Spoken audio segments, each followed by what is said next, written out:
recording. There we go. It just All went right, live. in case it. Oh, is it? We're live. All right. Well, welcome to the Full Circle. This is a fun, different episode than what we normally do. I have Michael with today and his wife Kristin. This is the Monday episode of the Full Circle, so things are going to be a little different. We're going to kind of play with things a little bit and try different techniques out. And so the Monday Full Circle is kind of some food for thought for the week and some weekly practices to kind of implement into your week. So with that, welcome Kristin, welcome Michael. Hello. Thank you, Chris. Good to be with you. What, did I say something different? I don't know. Chris just stopped. Chris stopped. Are you there, Chris? He has slow internet. Did we lose him? I still have a little picture of him, but it's not moving. Yeah, mine's not either. Oh, Andy's gone. We'll give him a minute. Okay. We'll talk to each other from different rooms of the house. Yes. Andy's back. I totally yes. I told you I have poor internet. I am on vacation, so if you are watching this on Google Plus or YouTube, you can see here I am in focus. You can see my face, and as I sit back, everything behind me comes into focus, and you can see I'm on vacation. So typical vacation internet, pretty shatty, so I cut out here and there, so I apologize for that. But so we're excited to have and Should we start over? Should you start over the introduction so you can edit that out for the actual podcast? Sure. And welcome to the Full Circle. I'm Chris Eischen here. This week I have Kristin Mataluni and Michael Mataluni with me. And on the new Full Circle Monday episode, giving you guys a chance to do some food for thought for the week, give you a daily practice to implement for the week, and we're going to try a few different methods of recording. So today we have Michael and Kristin on as guests. So welcome, guys. This week, do you want to lead in, Michael, to kind of what this week's going to be? We're kind of working on this week. Do you want me to host it, Chris? Do you want me to just host the episode? I'm just wondering if we could be a little more expert about what we're doing instead of saying we're practicing and we're trying and we're doing this. Why don't we just own it as this is what's going on? Does that make sense? Okay, let's do it. Yeah. All right. So you want me to just start over again? Yeah, just start over again, and so just host. This is the Full Circle with Chris Eischen. We've got Michael Mataluni. Our weekly topic is about gun violence in schools. And let's just go right into it. Okay. Welcome to the Full Circle. This week I'm Chris Eischen. This week I have Michael and Kristin Mataluni with me to talk about gun violence or just violence in general. I think in schools and in our society. So there's a few things that our Wednesday interview was with a gentleman that has started a program to kind of help bring more awareness to this issue and primarily focused on video games. But today we're just going to kind of talk about it overall. So welcome, Michael. Welcome, Kristin. Thank you, Chris. To the Full Good to be Circle. Hello. Hi. Hi. So, violence in video games and violence on TV, how is that like affecting our society, and what are your guys' thoughts on it? What are your takes? Well, I mean, yeah, we talked to Eric Lehman this week, and I actually just got off another phone conversation with J40 today, and this has been our major topic for the week. And one of the things that I find so tragic in our society is that, you know, we're coming to a point in the U.S. where we have more than a school shooting a week, and this is not the most important topic in the news media. Why? You know, what's going on out there that we're allowing this to go on, and we're really not hitting this from the front? Why is this something that we're avoiding, or when we do talk about it, all we're talking about is the right wing versus the left wing, and they're just arguing back and forth about gun laws? Like, there's got to be some deeper, more systemic issues that we're not talking about. And I had the opportunity to talk to Eric Lehman this week from Game Changers, and his organization gets violent video games out of the hands of the youth. Now, do violent video games cause school shootings? I don't think it's a direct cause, but I certainly think it has an effect, and the pervasive violence in our society is going to have an effect on these kids, and I think that we need to be doing a lot more and talking a lot more about it. Now, I know Kristin has a pretty strong opinion on this matter. And the reason that we wanted to have her on the show today is because I kind of have, it's not a polar opposite, but I don't have as strong of a feeling about video games as being a cause of this violence. I think it's a deeper issue in that video games are kind of a symptom of that deeper issue, the popularity of the video games and everything else. So, for example, my son's 13 years old, and I allow him to play war games such as, you know, your Call of Duties, or games such as Grand Theft Auto. And I know a lot of parents are surprised by that fact, that I don't have such an issue, or that I let him play those games. But I think it's important to realize that, you know, allowing your kids to play those games, whether you think they're related to gun violence or not, or just violence in general, I think any video game, regardless of what the premise of the game is, should be limited to a certain amount of time per day, or per week, or per lifetime spent playing those games. You know, there's a whole world out there that is here to be experienced. And it's not to say that you can't have emotion or experience some sort of feelings and stuff when you're playing video games, but there's just so much more in the world to why drown it out with game consoles. So, Kristin, could you kind of give us your thoughts and opinions on the subject? I have, it's a long history for me. You know, it started out when we had the foster boys, and you know, it was a period of time just after Christmas one year. We had like two 16-year-olds and a 15-year-old in our house, and you know, they were boys who were going through a drug treatment program, so they were obviously not considered the best kids in the world to begin with. But they all got a video game system, I think, that Christmas from their parents, even though their parents were like terrible. They weren't doing a great job, obviously, which is why they were staying at our house. So, but, you know, the parents still gave them the big expensive gift for Christmas, but then no love. So obviously that was, you know, the first #1 big problem. And then, you know, I was watching, they had all these games in the house, and I thought they were pretty awful, but I hadn't really stood up and said anything because, you know, it's their brand new toys or whatever. And then, like 2 months after Christmas, I think it was in February, locally, we had a police officer. There was like a public disturbance, and he went to these people's house, and they tried to arrest their son, and the kid shot him in the face. And I told them after that they weren't allowed to have any more violent video games, that I wasn't going to have it, because there was a lot of speculation that this was all this kid did, and that he had learned that either you have no respect for anyone, and he'd been doing it over and over again on his video games, so he really didn't have a problem pulling a trigger and shooting a police officer in the face and ending the man's life.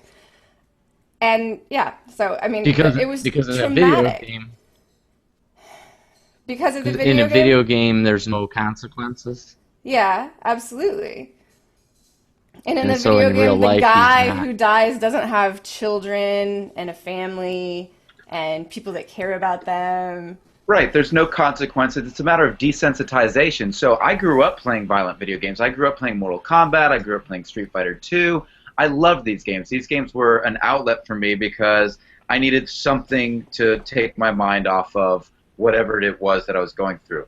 Luckily, I never, had the inkling to go rip somebody's throat out like I saw in a video game. I never had those inklings to do that. Now, Jay and I were talking this morning about this, and what separates a kid who is, playing video games and seeing all this violence and becoming desensitized to it, because I was kind of desensitized to it, but I didn't want to act it out in real life.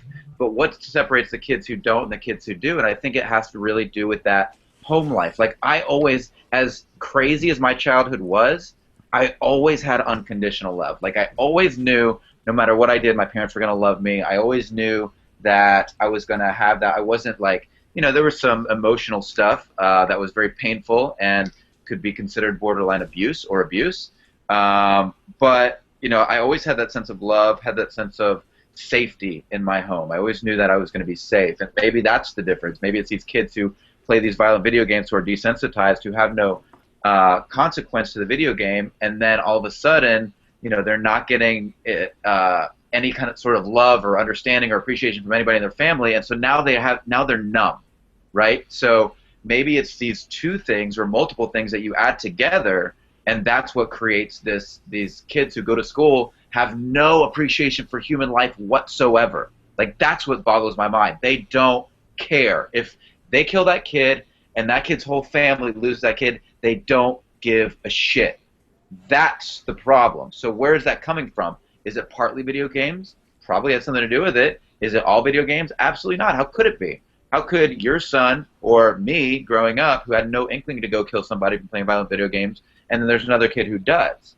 Well, there's got to be some more systemic issues here. But I think the point is that all of these things combined have an effect. They have an impact.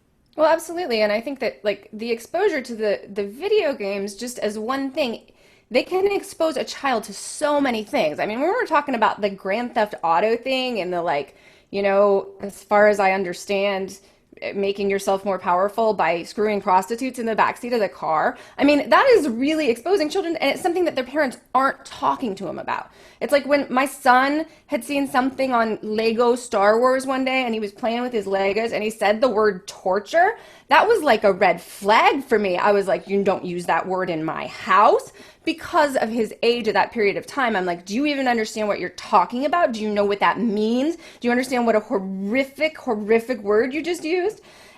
Not that he was in trouble, but that I wanted to focus on what he had just said and make sure that he understood the implications of what he was talking about. So when they're exposed to all these things, so it's not just video games, but I think it's violence on television and all these different things that are coming from different places, and they take it all in as just the way everybody else takes it in, casually. Oh, that just blew up. Oh, 40 people just died over there. I can't watch Pirates of the Caribbean without getting sick to my stomach because I watched 40 guys get pulled down in a ship. That's really creepy. But most people don't feel that way. They're like, oh yeah, ship, whatever. Lost lives, we don't care. I mean, it really, we've become that way. Yeah, and I agree with that. And I also think that there are people who have become that way who don't feel like that in real life. I mean, you can watch a movie and go, it's a movie. This is a consequence-free environment. These things aren't really happening, and be okay with that.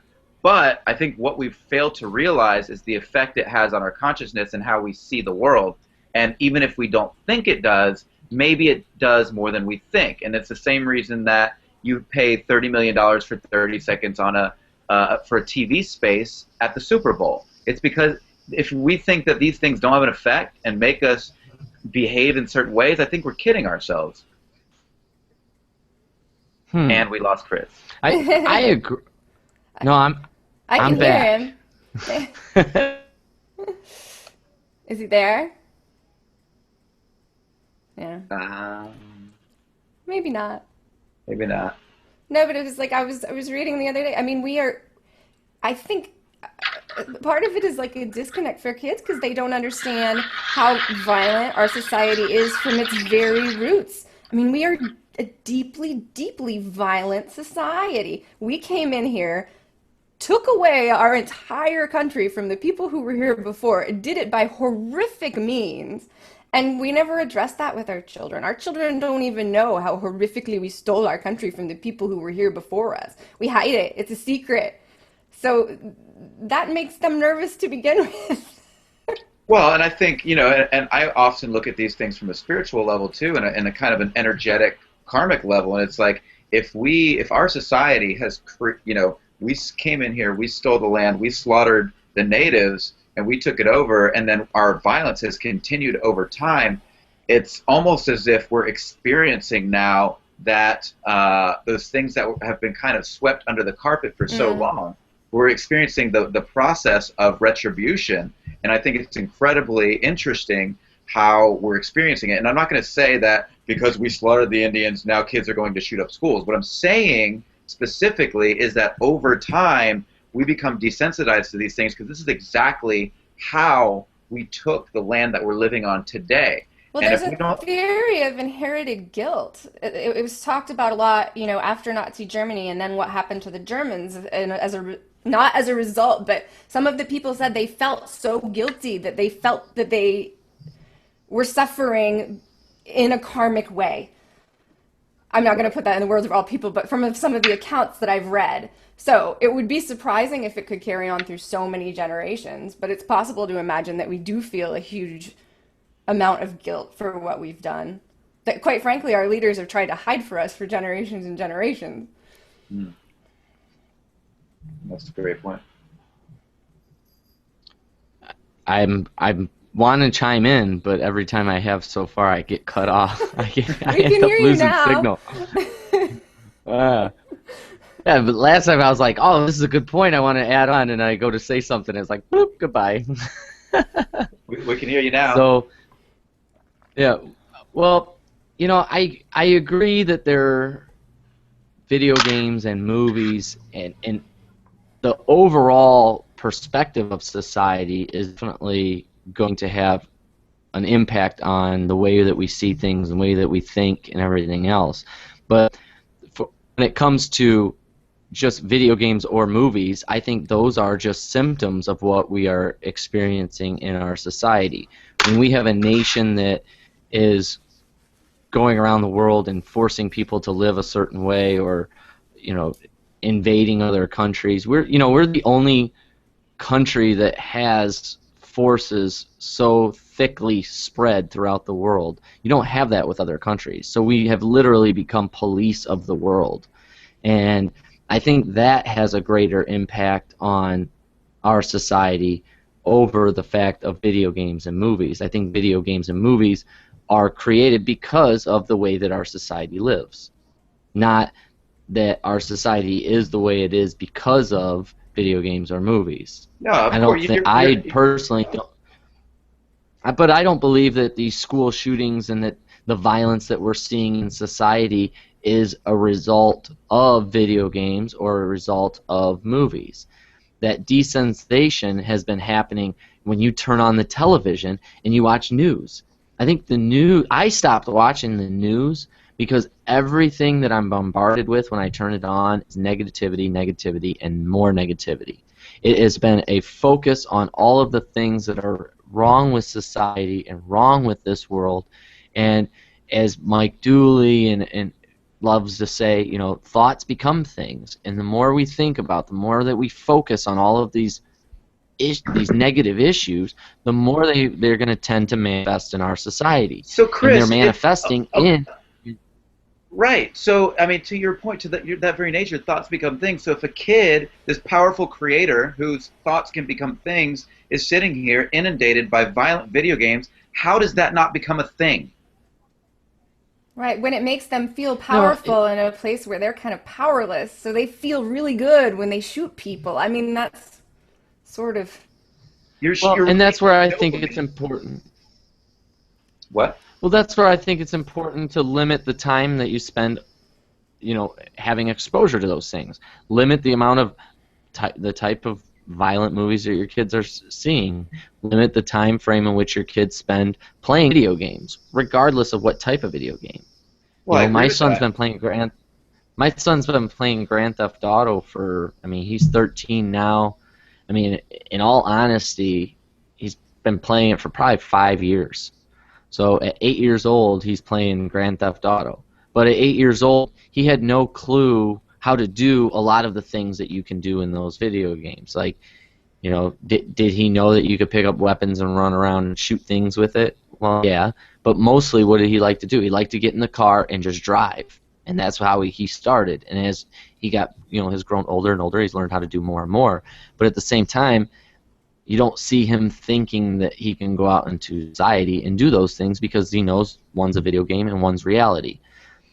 To add to that, I don't think that because a kid plays video games that you could put a gun in his hand and he can go around and shoot people and think that there's no consequence to that, because the kid knows there's a difference between a video game and reality.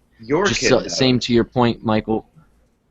Well, because I mean, and that's where my point is. The point is how, you know, our involvement with our children and our involvement in our kids' lives. You know, why do we have Kick-Ass Dad? Why do we do this show? We do it because to help parents, help people out there to be able to relate to their kids more. Well, if your kid's sitting there in his room for 6 hours, well, it's summertime, so, you know, if your kids are sitting in their room playing video games most of the day, instead of going out and doing things and exploring and everything else, that's wrong. Your kids shouldn't be inside for that long. You know, they shouldn't be playing video games. They shouldn't be watching TV or watching movies. But if your kid's inside, really, they turn on the TV, they're going to be bombarded with violence, sex, all the things that we don't want our kids, because our society is so entrenched in that in every aspect. So it's not just the video games. It's not just the movies. It's the video games, the movies, it's the TV, it's the newspapers, it's, you know, everything on the internet. I mean, not literally everything, but it is so everywhere you look. So how do you get away from that? And I think what we're doing in this movement that we're creating in Kick-Ass Dad is the answer to all of those problems. So do I say stop making violent video games, stop making violent, stop doing all those things? No. Just you become a more aware person and you start to be more present in the world. Those things become less of something that you care to do because you're present in what's going on right now in the moment. So you're not going to be sitting in the house playing those videos. You're not going to be sitting in the house, you know, watching these movies.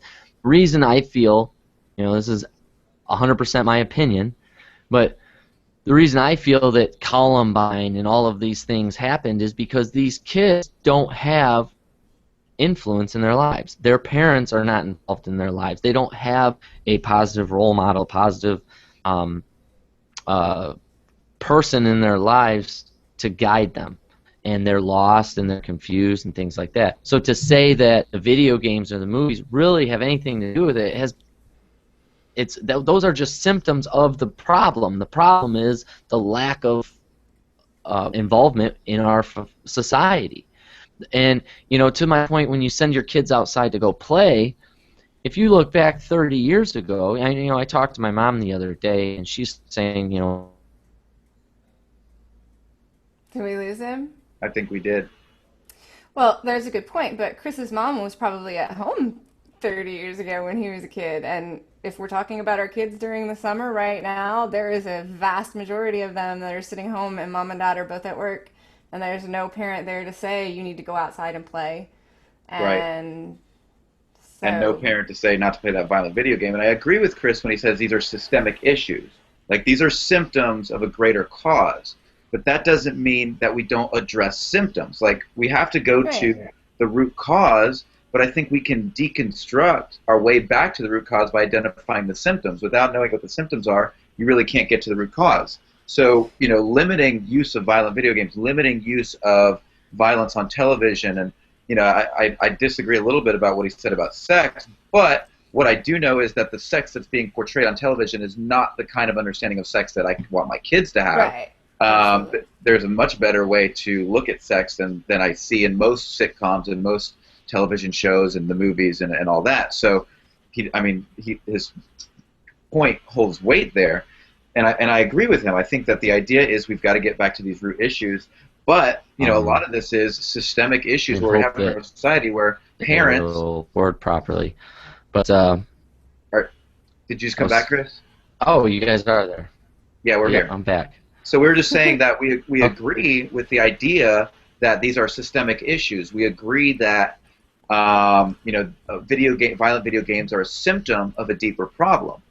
However, one of the things that I find to be powerful about what Eric is doing with Game Changers is saying, okay, come in, trade in your violent video game for a workshop in how to live your life in a better way. Come trade your video game in to learn how to do some art. Come trade your video game in to learn this. So we're not saying that the video games are the problem. What we're saying is we have an opportunity to shift the symptoms into the solution, and I think that's where we can really make an impact with where our stance on video games. Yeah. But what that takes, first of all, that takes the parents stepping up and having that active role in their children's lives. Well, period. not necessarily, though. Not necessarily. There are a lot of kids out there who don't have that, and they're not going to have that. So the Game Changers movement allows them to make a choice on their own, and then allows them to plug into people and a system that is moving in a different direction. So, but I agree with you. The parent, if more parents are active and available, but we have so many parents who are stuck at work and they're stuck here and they don't know how to get out of these things.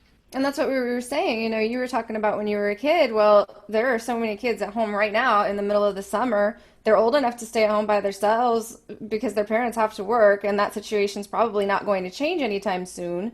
And yet no one's there to tell them not to play video games or to only play video games for an hour. They're pretty much on their own. And to speak to the intelligence level of these kids, I have known some brilliant, 12, 13-year-olds that would jump at a chance to take their future in their own hands because mom and dad really just were not there. And I'm talking about kids whose parents were just too busy with their own lives, their own addictions, not present, and these kids were ready to take control of their future. So presenting them with a way to do that is a fantastic idea and it's very, very relevant. Am I talking all by myself now? That's a great point. I think we lost Chris again, but that was a really good point. And I completely agree. And again, I don't want to make video games the villain because that's not the point here. The point is that we've lost control as a society. Parents are not as present as they could be. That's why we do what we do at Kick-Ass Dad, to help parents become more present. But to your point, Kristin, about giving them a chance to take their futures into their own hands, whether or not their parents are present or not, is a significant opportunity, and it could be life-changing for a lot of children. Yeah, absolutely. Absolutely. Are you back, Chris? I'm back, and I can't even argue that point because I have no idea what you said. Well, basically what we said was we agree with you in that these are symptoms of a greater problem, but the idea of Game Changers is to give kids an opportunity to take their future back in their own hands, give up some of the violence, and look for more opportunities to become more present themselves, even if their parents aren't ready to step up and do so. I understand that, and I don't have a problem with that. I mean, that's not a issue. I mean, if my son can take a video game he no longer plays and trade that in and get something positive back from that, that's awesome. But do I think that's going to stop him from playing those types of video games? Absolutely not. Well, I mean, why not? Because what he'll do is his old version for the new version. That's what that will become. So it's like you're trading in, Call of Duty 3 for Call of Duty 4, or Grand Theft Auto 3 for Grand Theft Auto 4, or Grand Theft Auto 4 for 5, or whatever number they are. How are they doing that? How are they trading it in? They're trading it in for a different Well, no, experience. you're saying they're... Right. In what he's doing, in the Game Changers, he's taking their video game, their violent video game, and offering a program in exchange for that. But what I'm saying is that is a great idea, but I believe in the effectiveness of it is lost because I think the games that he's going to be collecting are the kids' old games, so they'll be trading in their Grand Theft Auto 3 or 4 because they don't use it anymore. Right, sure, but then it doesn't go to somebody else who's another kid who, that younger kid or whatever. And I get your point, but I think that, you're taking the stance that, well, he's going to go trade this in, and then he's just going to get, episode 5. Well, who's letting him get episode 5? Right. And if you're talking about kids, I mean, we're speaking about kids that have a lot more access to things. I mean, it's when you're talking about kids in lower socioeconomic areas, this might be a huge, sacrifice for them if they can't buy the next new video game, and maybe it'll make a huge difference. Maybe they'll, get engaged in a program and decide that they really aren't interested in playing the video games anymore. Exactly. It's hopeful. It's very hopeful. It's not, but what What do we have? What else do we have? What's the alternative? Yeah, exactly. Like action. I mean, it's like it's taking an action towards something. And again, to your point, Chris, these are symptoms of a greater issues. But what if it leads them back into a path of consciousness? What if it leads them back into a path of mindfulness and respect for their lives and for other people's lives? So it's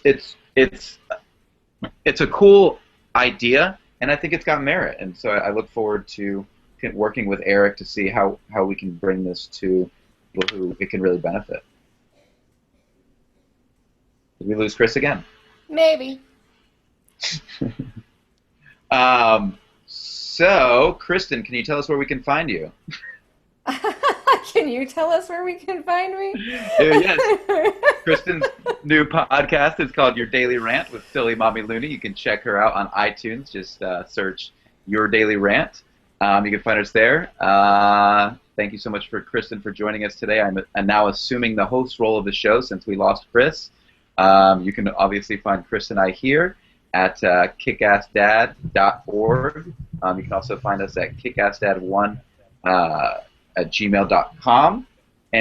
Looks like Chris might be back. Any final words, Chris?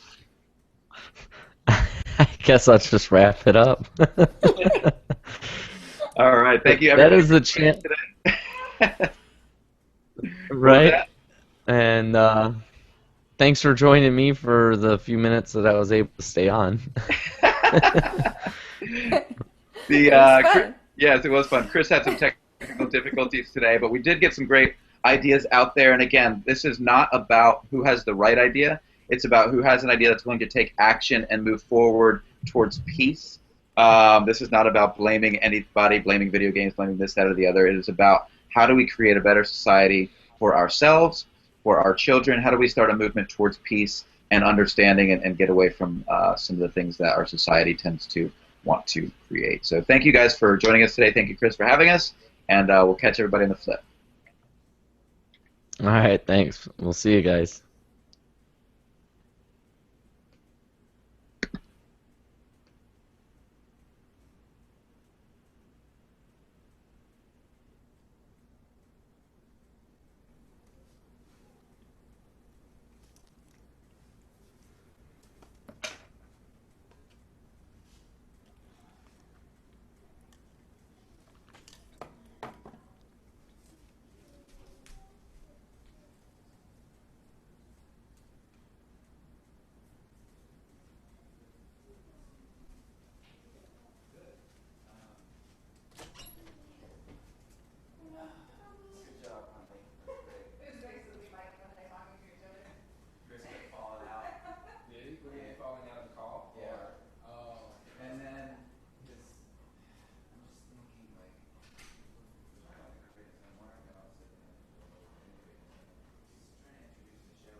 would have been better if David was on there since.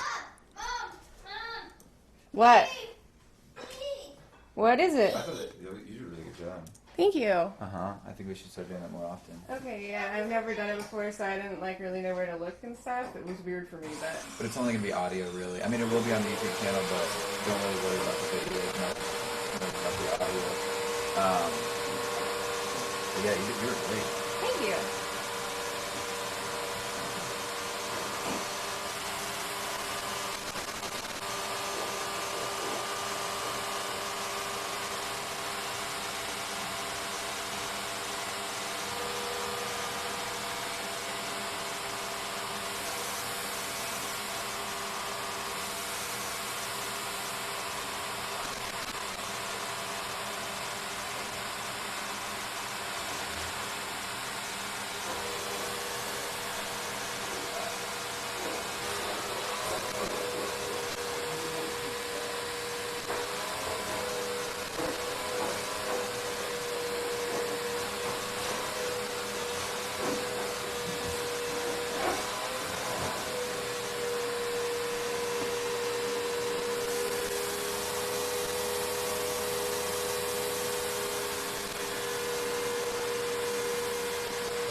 Yeah, I need to. It's my turn.